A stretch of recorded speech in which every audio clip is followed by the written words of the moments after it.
nyo ba na may isang setting sa cellphone nyo na kahit hindi nyo ginagamit, tuloy-tuloy na kumakain ng battery? Kaya kung napapansin mong mabilis ma-drain ang phone mo, ito ang dahilan. Lahat tayo gusto na tumagal ang battery ng phone.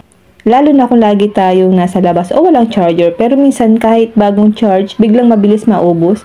Isa sa mga hindi napapansin ng users ay ang setting ng scan for nervy devices. Kapag naka-on ito, lagi niyang hinahanap kung may malapit na Bluetooth, Wi-Fi o ibang devices kahit wala namang kinokonekta. Ngayon, para po ma-turn off yan, open lang natin ang phone settings. Scroll down, click Google. Click all services. Click devices. Scan for nervy devices. Kailangan lang natin siya guys i-turn off. Kaya ikaw, naranasan mo bang mabilis ma-drain ang cellphone mo kahit hindi ka masyadong gumagamit?